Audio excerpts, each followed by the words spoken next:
All right, today we're going to dive into a massive, and I mean massive, modern-day mystery. We're calling it the digital paradox. I mean, think about it. It really is the central contradiction of our time, right? We literally have the entire Library of Alexandria, and then some, sitting right in our pockets. So, why does it feel like we're actually more divided? Why does it feel like we're not getting any more enlightened? Yeah, it's this incredibly frustrating feeling. And look, if you've ever felt this way, you are definitely not alone. It's like there's this huge gap between the sheer amount of information we have access to and our ability to, actually turn it into real understanding or wisdom. Okay, so here's how we're going to break this down. First, we'll talk about the digital paradox itself. Then, we'll get into your brain's wiring. After that, we'll look at the internet's architecture. And finally, we'll wrap it all up with the final lesson. All right, let's jump right into part one. We're talking about the digital paradox, the central conflict of our modern age. So what's causing this? Well, it's a fascinating and frankly, pretty frustrating contradiction. There are really two main culprits we need to look at. First, there's what's going on inside our own heads, our psychology. And second, there's how the internet itself is built.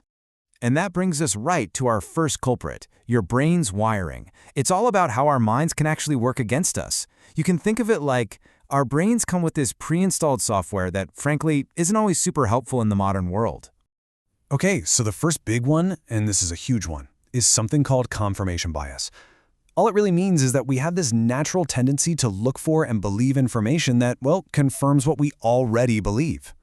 And here's the kicker, right? We don't really seek out the truth. We seek to be right. Our brains are basically wired to look for validation, not necessarily for objective facts. It's a subtle but really important difference. So why do we do this? Well, seeking out the actual truth can be hard. It's stressful.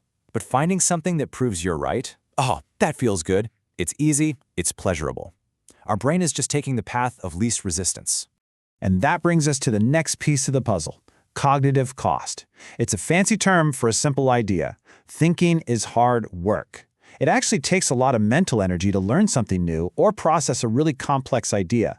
So, because real, deep analysis is so expensive, mentally speaking, when we're just flooded with information, what do? We go for the easy stuff. Memes, short videos, those sensationalist headlines. We do it automatically, without even thinking about it. It's just our brain's way of saving energy. Okay, so that's what's happening inside our heads. Now let's talk about the second culprit, the architecture of the internet itself.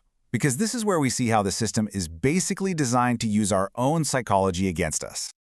Let's be really clear about something. Social media algorithms are designed for one thing, and one thing only, to keep you on their platform.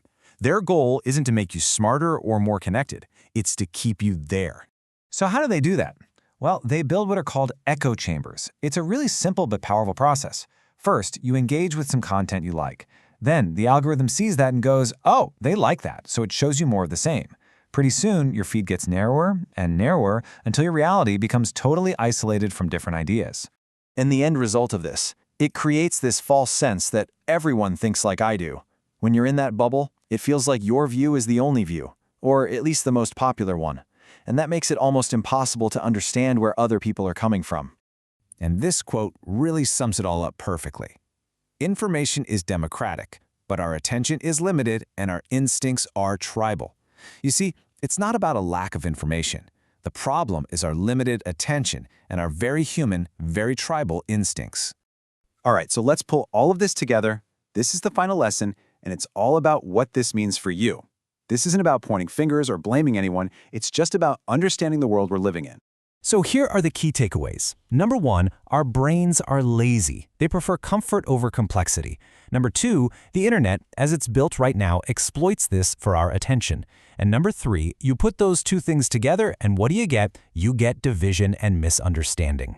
But look, the point of all this isn't to make you feel bad or hopeless. It's actually the opposite. Understanding these forces is the first step, the most important step to navigating the digital world more wisely. Knowledge really is power here. So that really just leaves one final question. Now that you know all this, knowing how your brain works and how the internet is designed, how are you going to navigate the digital world from now on?